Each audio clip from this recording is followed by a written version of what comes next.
Greetings, House Scholars, and welcome back to the For Health Scholars channel. If this is your first time tuning in, welcome, welcome, welcome.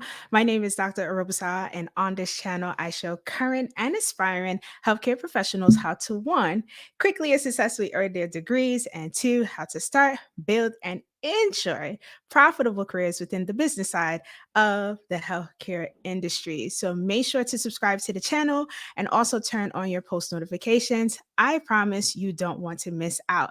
Now, today I am very live. So if you're tuning in live, welcome. Let me know where you're tuning in from by dropping a comment in the comment section. Also, if you have questions, I'm more than happy to answer your questions. But today you're in for a treat. So, in today's conversation, I want to talk about how you can build a profitable network as a non clinical healthcare professional. This is something that I have used throughout the course of my career and has extremely helped me in the process. And so, if you have questions about networking or just the industry in itself, then definitely drop it in the comment section. And I'm going to take a moment to let people come into the room. So, I see there's someone on already. Let's see. Okay.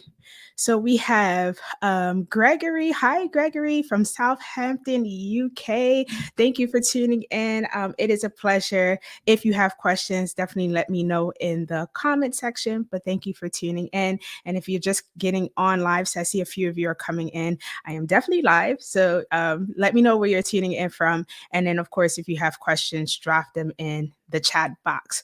So, as I stated, we're going to talk about what it takes to network and why networking is important, how networking can actually be profitable to you, how it can help you secure healthcare employment. And so, without further ado, let's jump into the conversation.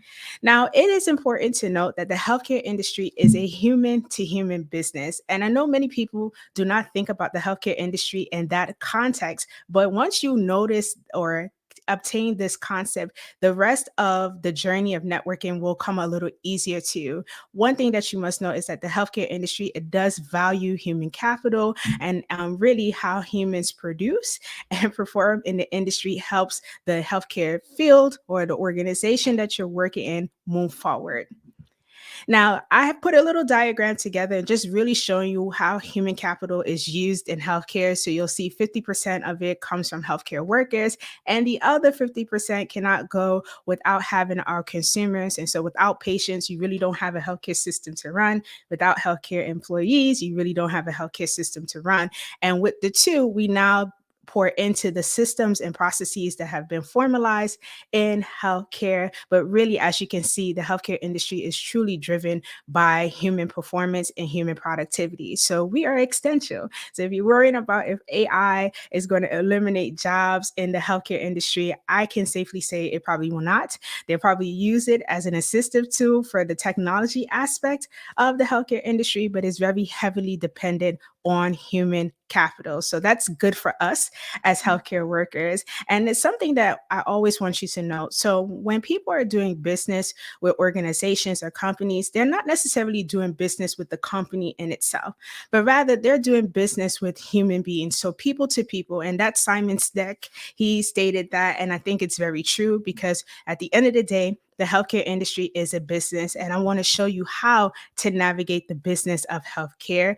And so there are two foundational pillars that we see in the healthcare industry, and that is the administrative side and the clinical side. And specifically, because of my background, I focus on the administrative side.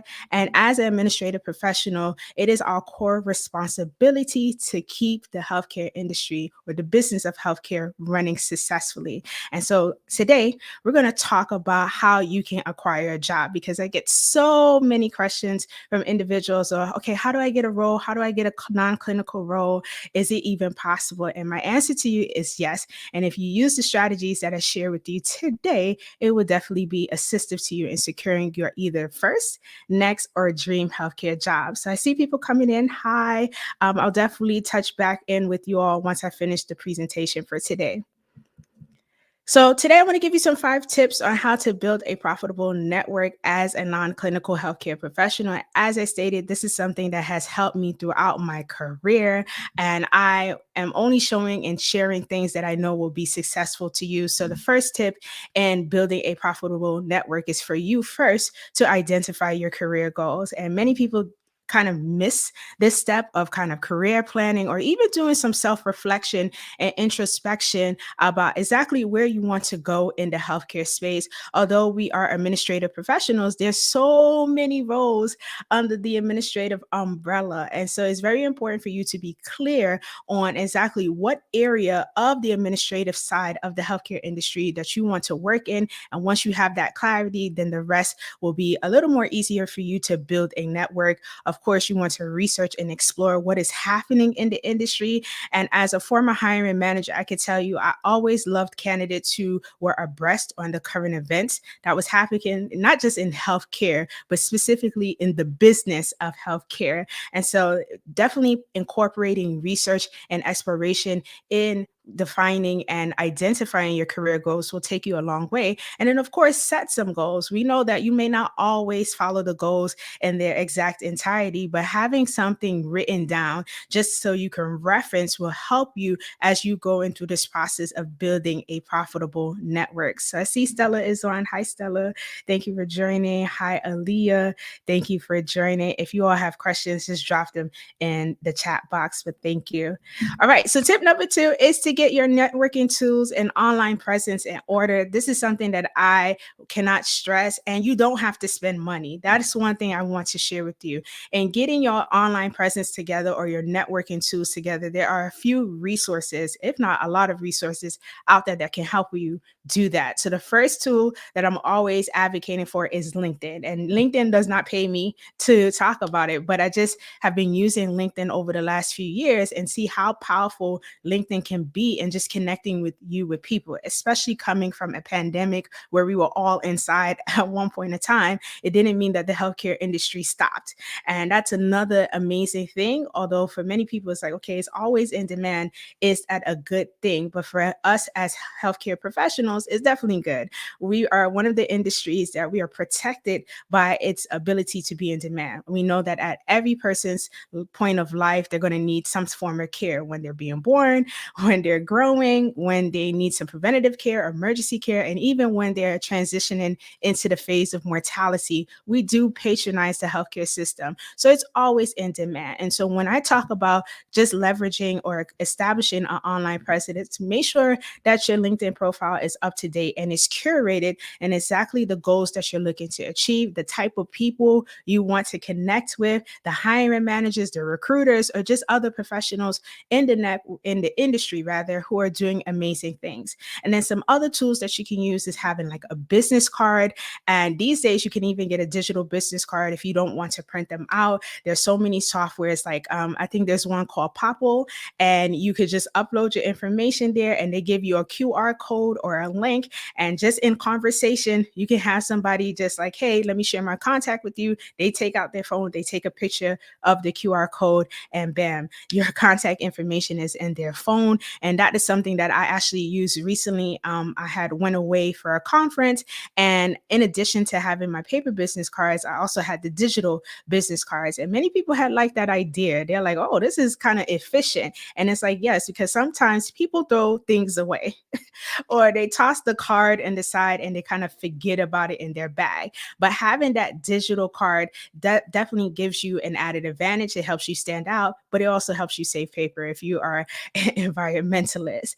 And then making sure that your resume or CV is up to date and available. And so one of the best tips that I can give you is to always have an updated version of your resume in your email or on like a Google Drive that you can access from your phone. And so that's the amazing thing about technology. We can use it to our advantage. And so by having that resume there, should they ask you a question or like, hey, send me your resume, it's not like, oh, I have to go home or I got to log into the computer. From your phone, for many people who have smartphones, you can just send out your resume, create a nice little email around it, and bam, it is on that person that you're trying to connect with, whether it's a hiring manager, whether it is a decision maker, or just a person who would like to share your information along. It's easy for them to just retrieve it in the moment. So timing is everything.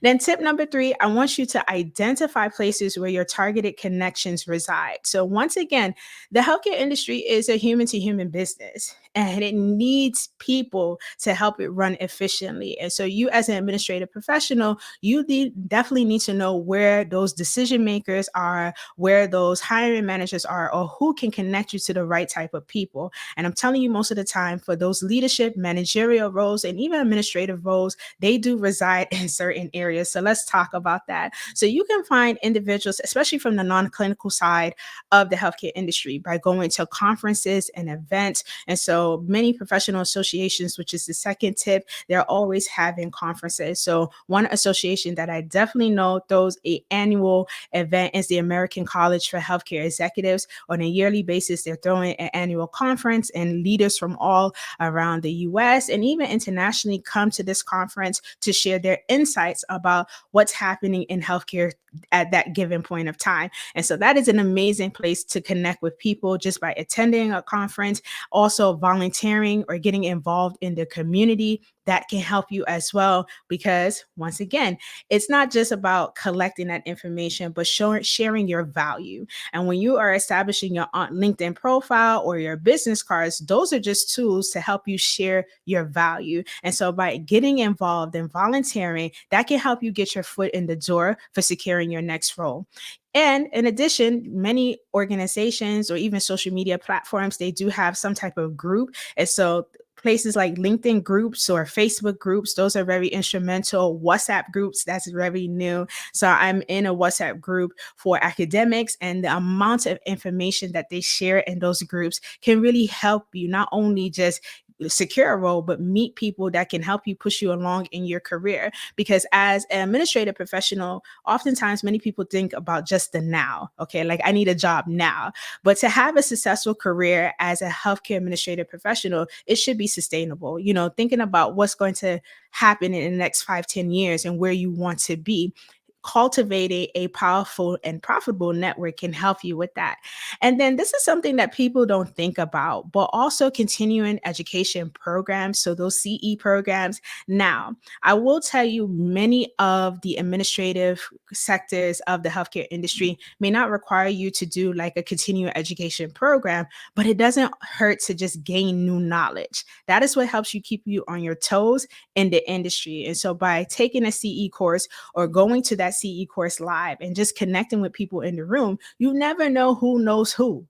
And plenty of times I've had conversations with people and they're like, you know what? You may be great for a connection with this person because they're on a similar path, and you may have a great conversation with them. And it's just from an event, like trying to keep up to date on what's happening in the industry. Another good place where you can find professionals is like alumni networks. And if you have gone to a university that really takes pride in developing an alumni network, that's like a gold pot as well, because these individuals first are pouring back into the university, but secondly, you have access to them in a way that you may not have access them outside of having that university connection. So don't underestimate the power of alumni networks. Now, the next tip is to establish and cultivate meaningful relationships. And this is very vital.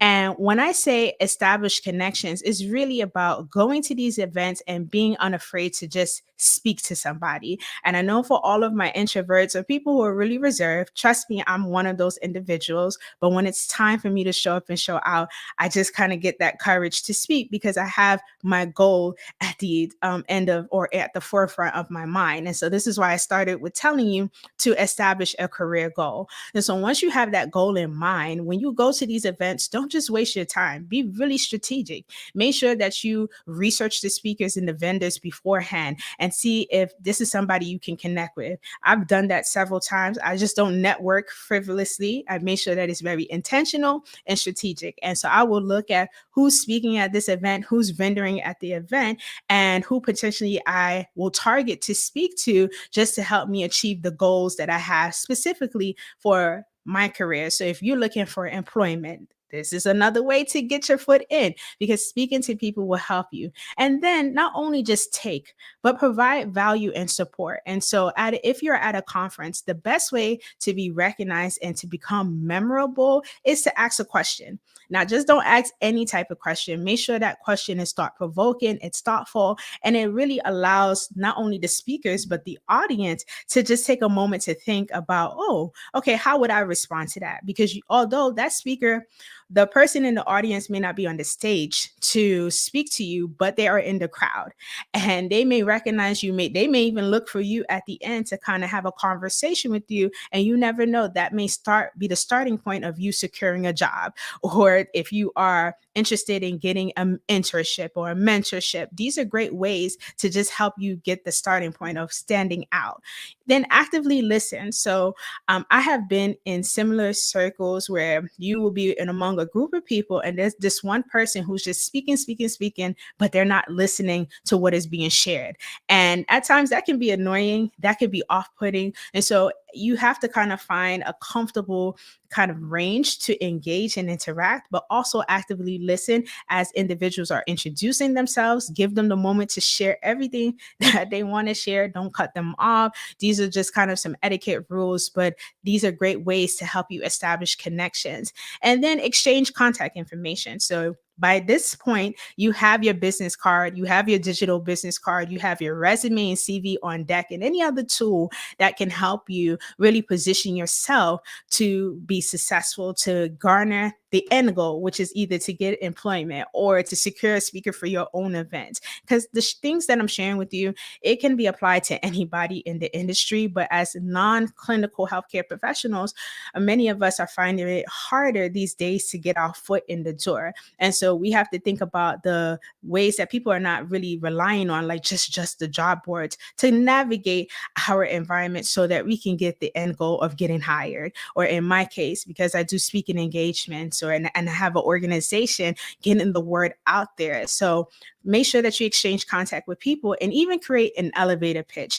And many people just think that that's something that you have to write out, but I'm here to tell you that is not only the case. And so in the description box, I put a link to an example elevator pitch that you can use as a clinical professional, and it's just really giving you the right words to say when you meet somebody. And so the reason why they call it an elevator pitch is because usually people on the elevator only have just a minute point of time to get on to get to their destination. And so when you see an executive on the elevator, or just somebody who is at an event, or someone you wanted to connect with, you only have really about 30 seconds of their time. And so you really want to make sure that you captivate their time by having this well rehearsed and but conversational. That's the key point. Having a conversational way to introduce yourself, to tell them what you do, why you do it, when you do it, how you do it, where you do it, and the list goes on and on. Those like 5 W's and the H method. And so in the description box, once again, you should see a link. You can download the example pitch that I'm showing here on the screen, and just to make it a little bigger. So you just introduce yourself. Talk about one thing that you loved about that conversation. So maybe you're connecting with this person from the conference that you attended or an event, and you can use this even in email.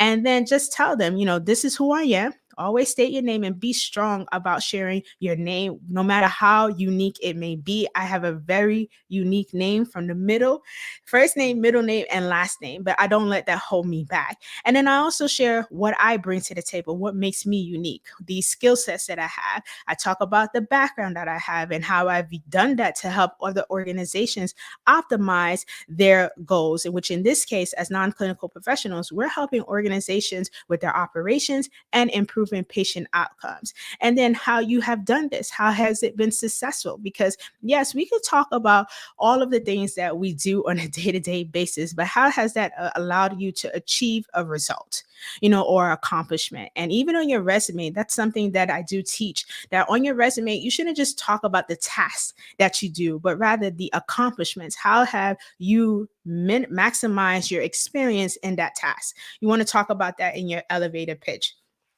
And then express your passion. We know that the healthcare industry is about being passionate to a certain extent. Unlike other industries where they come and go, we're in the business of serving patients at their greatest point of need. So, excuse me. So, you really want to show your passion about this industry and why you are the right professional to connect with. And then now that you've established a relationship, how do you cultivate it? How do you make sure that this relationship is sustainable? And here are some easy ways to do that. One, follow up. Follow up. Excuse me. Sorry. I'm getting really passionate, but follow up and be authentic and genuine. Provide value and support. It's not only about what you can take, but what you can give as well. Exude a level of professionalism always. I always say that exude a level of professionalism and emotional intelligence. So, reading the room. Is this the appropriate time to talk about what you want to talk about or even to connect with a person? And then be patient in the process. It may not happen overnight, but as you're sowing the seeds, you're only preparing for those seeds to grow. So, keep that in mind. Then, tip number 5 is to expand and diversify your network through mentorship, fellowship, and internships. And if you are an administrative professional really new to the industry, the best route to get yourself or your foot in the door is through something like being mentored or having a fellowship or even having an internship. These are great ways to connect with people in, I won't say in non-demanding ways, but in untraditional ways. Where if you have a CEO, you know they're busy, or someone who is influential in the field, you know they're busy. But if they taking the time to mentor you, you get that one-on-one time with them, or you're doing a fellowship and you're working on different areas of the healthcare field. That can be helpful as well.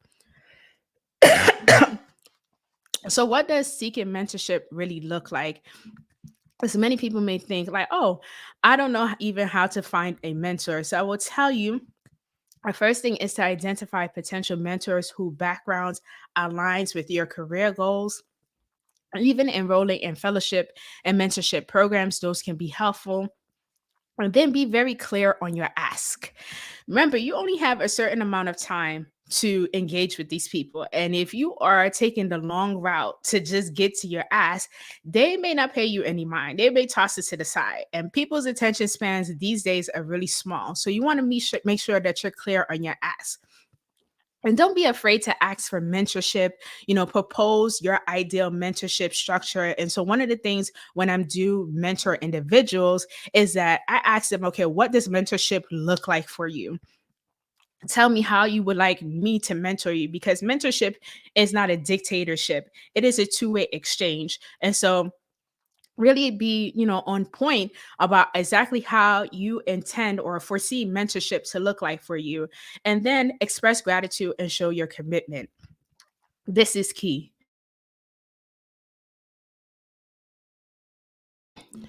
And express your gratitude and show your commitment. This is key. And I will tell people all the time, being humble doesn't mean that you're soft or you're a pushover, but being humble allows you to really express a level of gratitude to appreciate the professional who has put in the grit, who has gotten to the place that you are anticipating to be, to really appreciate your even want for them to mentor you or to be a part of the fellowship, or even to show your commitment to really wanting to get your foot in the door or even to advance in your career. Because once you get your foot into the healthcare door, it doesn't stop.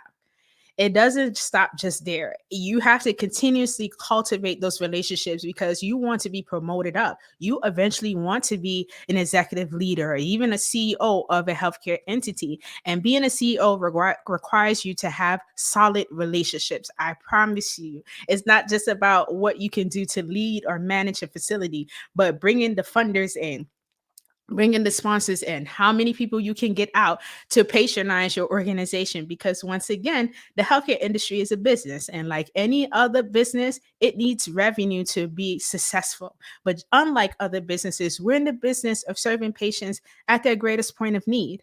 And so people are coming to us for immediate answers, life-saving answers, even as administrative professionals. And so you have to keep that in mind. So when you are asking for mentorship, keep these kind of key pointers in mind, mind. But the most important part of it all is don't be afraid to ask. The worst thing a person can tell you is no, or they may even say not now.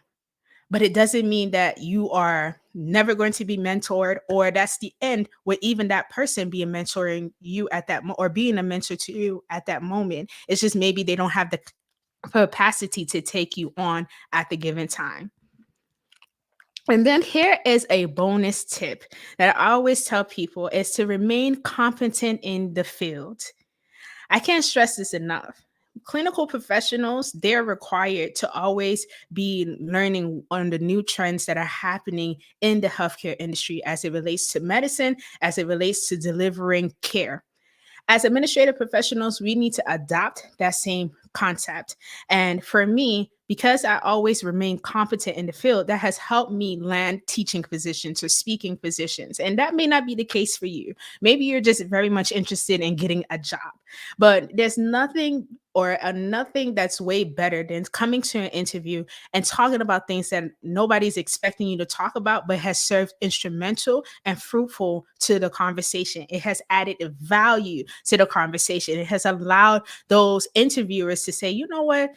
I'm going to keep this person on the top of our mind because they're knowledgeable in exactly how they can help us as an organization solve a problem and what tools are out there. Because that's what research is all about. It's about publishing processes, systems, and tools to help us drive the system of healthcare forward globally. So, whatever how healthcare looks like in your given country, because I know we have people from all around the world joining the live. And so I'll get to you all in just a second.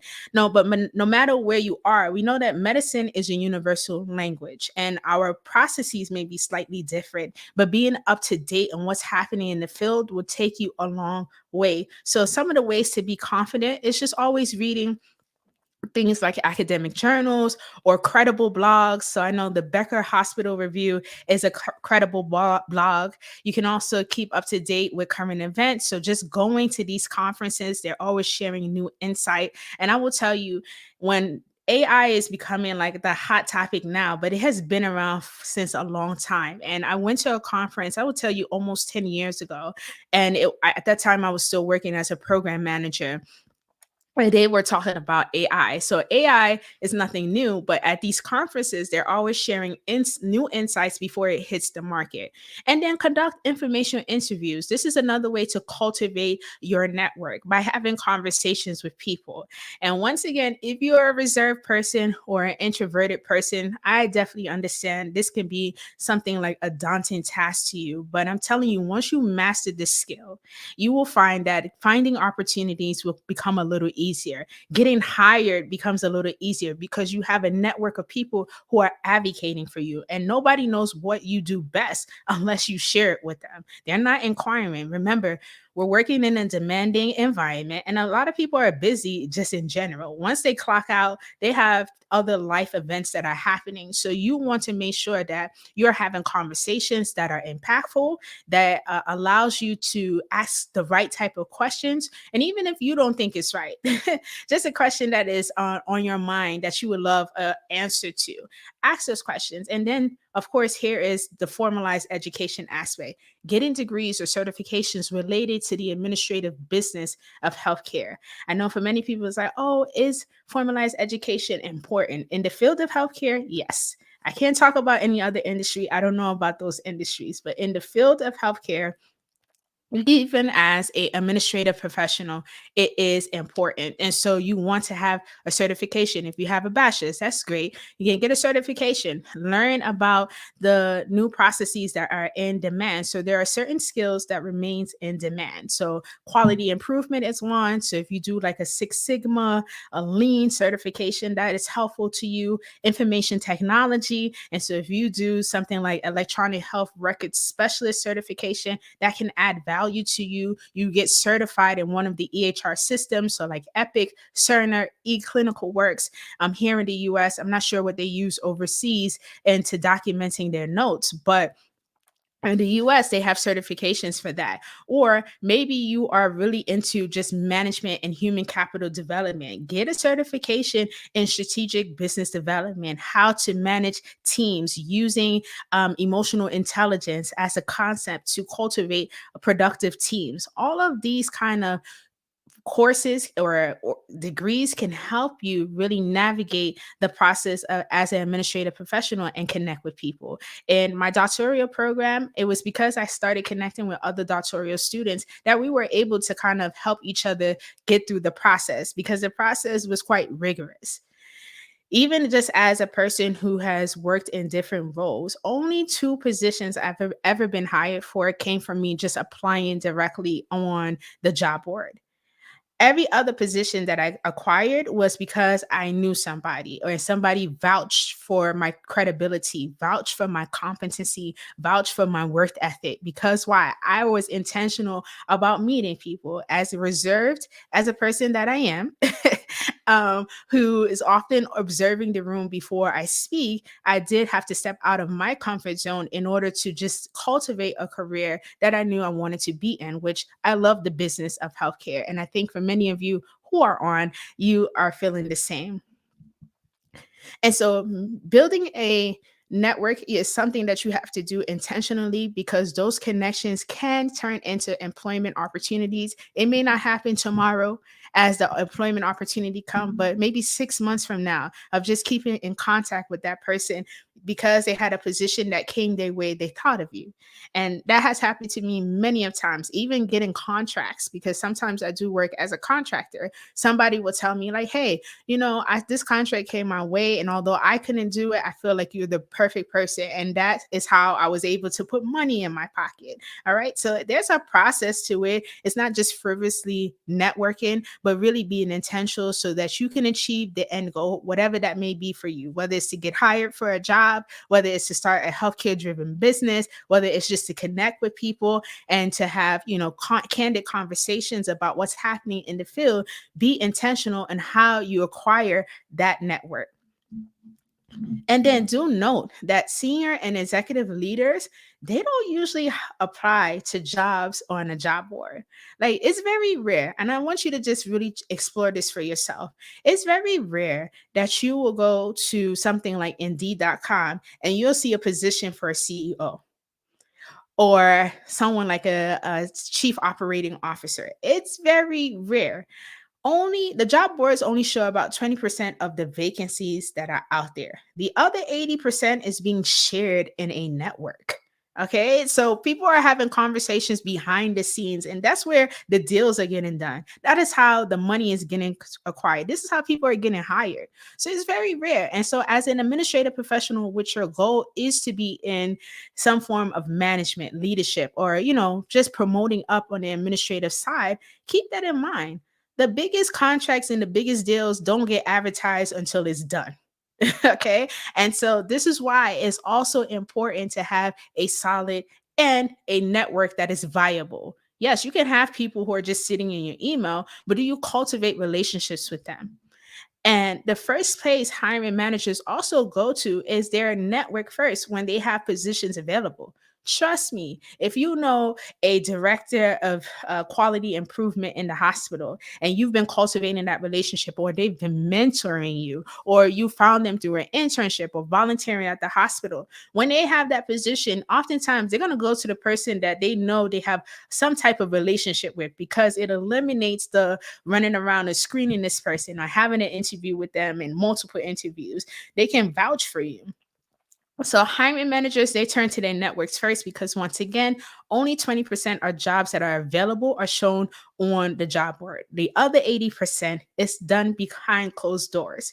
Okay, HR departments, they're looking for the leadership of the hiring managers. And so if the hiring manager comes to the HR rep and says, hey, here's a resume that I have. I know this person, they've worked with this place, so I've been cultivating this relationship with them. Let's try to interview them. The person may not interview you, just to remove the biases that could potentially occur, but they put your resume in the door. And now that has allowed you to secure employment. So being really strategic. And once again, in my own career, this is how I have been successful. And I'm only sharing with you what I have done. Okay. And the first thing is how always have remained humble. And so, as much as I have acquired a lot of successes and accomplishments in my life, I'm not afraid to volunteer at an event. Or many people don't ask me these days, but I'm not afraid to share knowledge. I'm not afraid to, serve, and because of that, people do remember me down the line. I didn't get to this point just by applying to jobs and doing nothing. No, I've gotten to jobs and I made sure that I put my best foot forward. I've always been a person who pitches solutions to problems that I may see. And I'm here to tell you that has taken me far. I have remained humble. One of the biggest things that I talk about in my career that is not publicized is was my ability to help employees save their jobs. And I was a office manager at the time. The executives came down from their central offices and said, "Hey, you have to lay off about 20 to 30% of your staff members." And for me, I didn't want anybody to be out of a job. And so I had to think quick on my feet. I started to see, what are ways that I can bring revenue into the organization. And I humbly asked, put a committee together, told them this is the mission. And because of that, I was able to bring in over $1 million into this organization across the multiple clinics that they have because of one model I did at a clinic. The CEO garnered my attention. I got her attention. She came from her office to meet with me. She said, "Listen, I've never seen anybody just do this initiative. My goal was just to keep people's jobs." As humble as it is, I knew I wasn't getting fired at the time because I had to do the firing, but I remained humble. And I said, "You know what? Okay, how do I solve the problem?" And that has allowed me to now use that as a selling point to other organizations that I have worked for. Yeah, I was able to help an organization bring in over $1 million through follow up appointments. So keep that in mind. Remaining competent is key. Be open to sharing your knowledge. When you're having conversations, once again, it's a two-way exchange. Being open and be confident in your skill set. You're not just speaking randomly, you're confident in the skills that you know, and be open to learning. I'm always open to learning. And then, I don't tell you anything, and I'm always open about my faith, but I always make sure that I pray for wisdom, grace, and favor. There's only much I can do as a person. So the remaining, all of it is through God, in my opinion. So just praying for wisdom, grace, and favor has helped me. And then lastly, the building of valuable relationships. And so once you get to that place where you've cultivated a network, trust me, you'll get to a point where you're no longer looking for opportunities. And actually, opportunities are looking for you. They're chasing you down. Okay. I get invited to things. People send recruiters are in my inbox sending different types of jobs. Why? Because I have cultivated an opportunity where people can connect with me. I've put myself out on YouTube, so you just got to think outside of the box, especially in this kind of changing economy. It may not stay this way, but as administrative professionals, we're also competing with the clinical professionals who are wanting to get off from the bedside. So the competition is quite high. People have been laid off, and I'm just giving it to you real. People have been laid off not because they didn't do a good job. These are very competent and high performing individuals. It's just the organization could not manage or pay them at that time. So you're competing with that. You're competing with clinical professionals who are tired of working in direct patient care. And so the competition is high right now. But one of the ways you stand out is by having a network that vouches for you. And so that is the end of my presentation today. I'm going to go into the comments. I see a lot of people are on. Once again, thank you so much for joining me. So I'm going to pull up these comments here. So we have Aaliyah says, "Good to hear from you." Hi, Aaliyah. So Aaliyah is actually one of the mentees that I'm working with right now. So thank you, Aaliyah, for showing up. We have Stella saying hi. Hi, Stella. Okay, Renard, excuse me, says, "First time here. Thank you so much for the session, Dr. Robusa. No problem. I'm happy we're able to catch it. Thank you for joining the For Health Scholars community." Okay, Stella says, "Awesome teaching." All right. Hi, Angela. How you doing? Angela is always supporting us from Trinidad and Tobago. She says, "Thanks for this tip about being competent in the field. Many don't understand why I still bother." Yes. Healthcare industry is always evolving. Okay, when we think about when the first couple of days of formalized medicine, because healing and medicine has been around since the beginning of time. But this concept of having a system is just a little over 200 years old. And how we used to render care in the late 1700s to how we're doing it in 2023 has evolved. And so you always have to be up to date on what's happening in the industry. So thank you, Angela, for that. We have Osa says amazing information. Thank you, Osa. Renata says, thanks for what you're mentioning certifications. Do you think courses from Coursera are worth taking, or do you have any places you could recommend where you can get some good certification? So, Renata, this is a good question. So, Coursera is been proven credible. They actually have professors and faculty members from academic institutions who are teaching these courses. One of the ways to make sure that it's viable for you is that I believe these certs have an option where you pay for the certification. And when you pay to get the certificate, it shows that you look like you got that cert from maybe the university. So if you took a public health course taught by a John Hopkins professor, if you pay or select that option to pay for the certification, it will look like, from my understanding, that you got that certification through a John Hopkins credible program. So Coursera is good. Universities directly have certification programs. They may take a little longer. Also check professional associations. So the one that comes to my mind always is the American College for Healthcare Executives. They actually have certs. There's a I think it's FACHE. So certification that stands credible. Those professional associations can help you. So certs are good. And those are some of the places where you can acquire them. Okay, Renard says, I have Google's project management cert.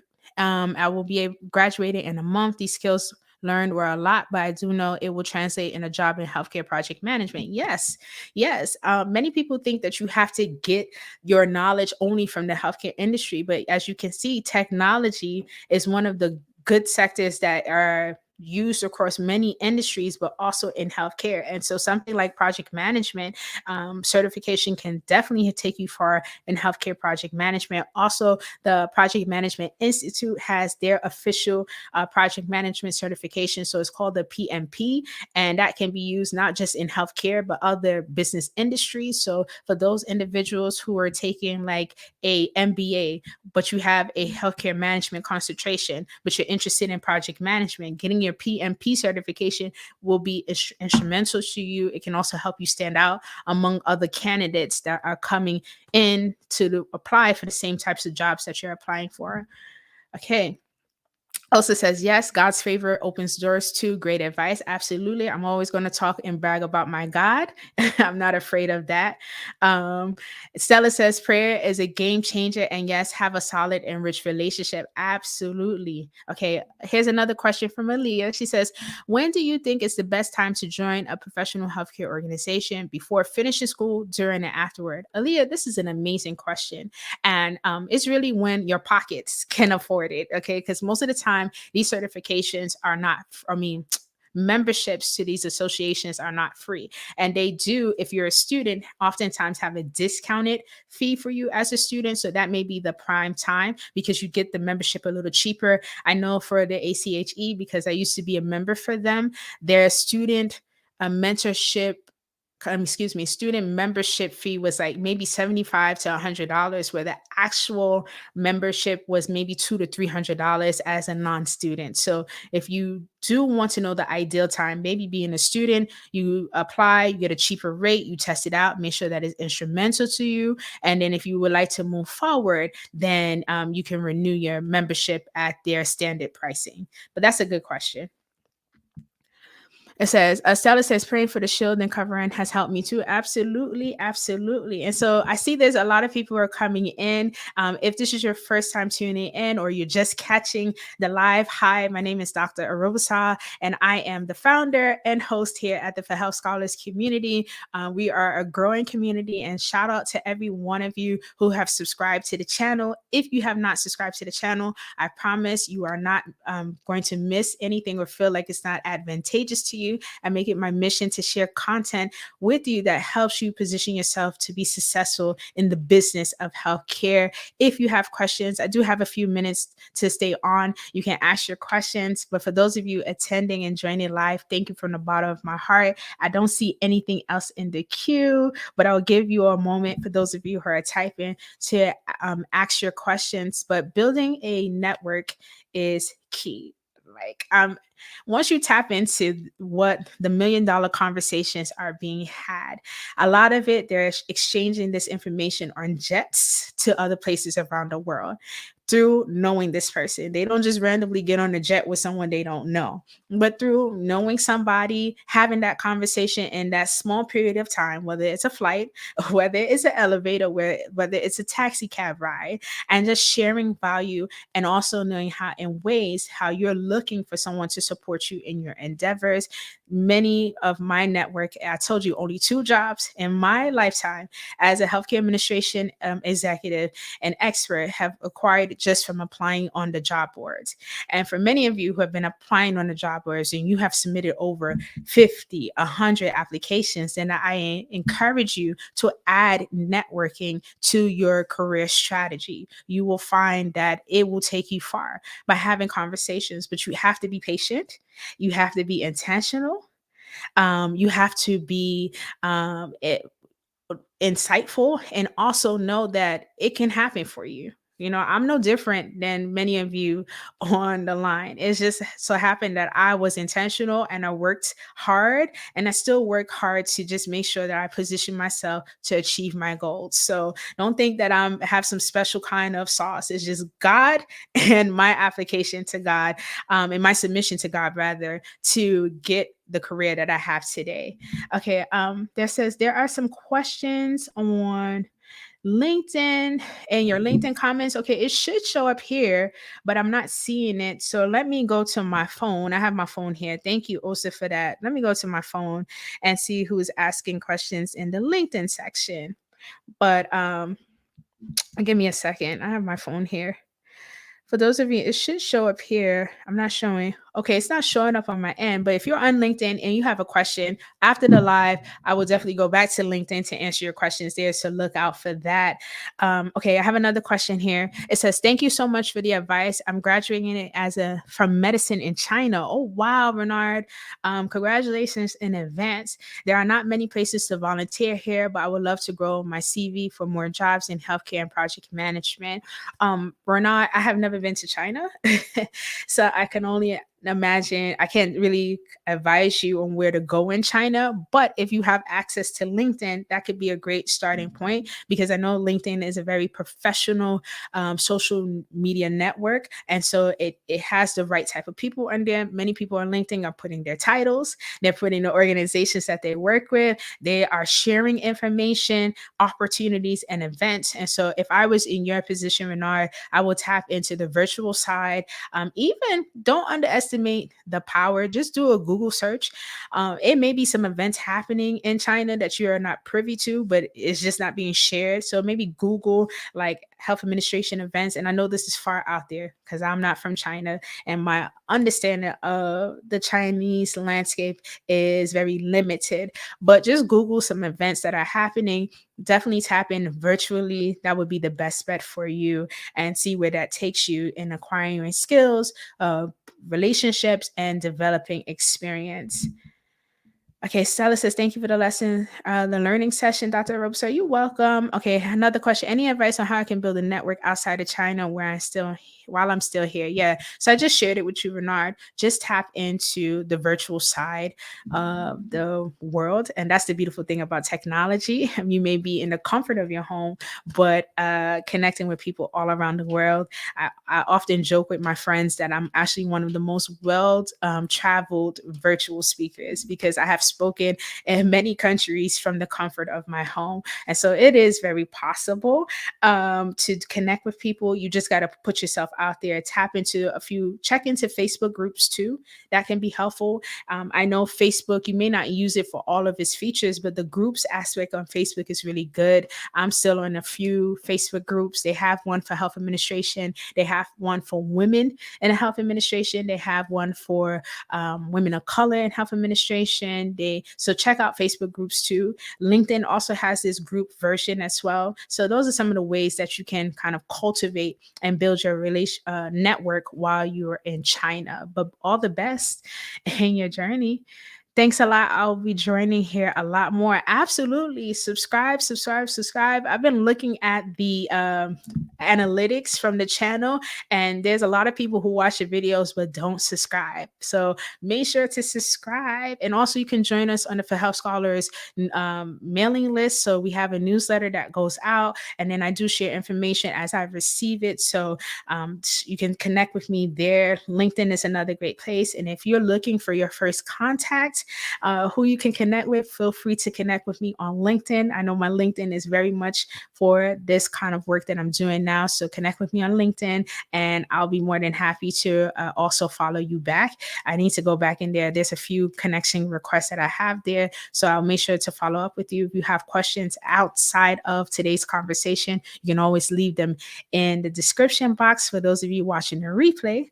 And if you want immediate responses, you can connect with me on LinkedIn as well. So final call for questions. I have about 10 minutes left. Okay, I have another question here.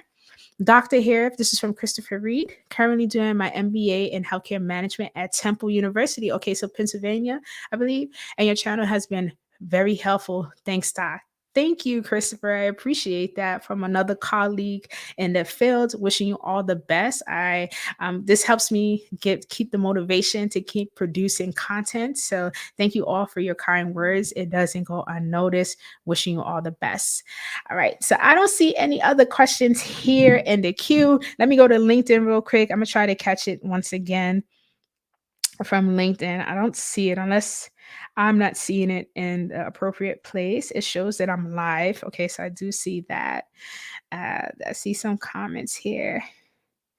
Okay, so all right, I see it now. So Steve from New Jersey. Hi, Steve. You have the FACHE certification, requires C-suite experience up to 3 years. Is this still relevant?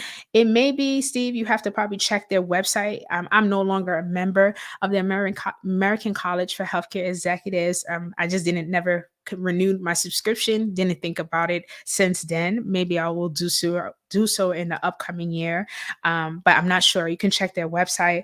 Also, I agree 100% with the information. Great information. Thank you so much. All right. Shout out to you, Steve, for sharing your thoughts. I'm sorry it didn't come up here because usually I can see comments from LinkedIn and YouTube in my dashboard here. So shout out to Osa for letting me know. And shout out to you, Steve, for your kind words. All right. Well, if you don't have any other questions, once again, all thank you so much for tuning in to today's live chat conversation. I'll try to do some more of these kind of live sessions in the upcoming months. But until then, make sure to make sure to subscribe, and also share this with a person that you know who will find it useful. And until the next time, bye for now.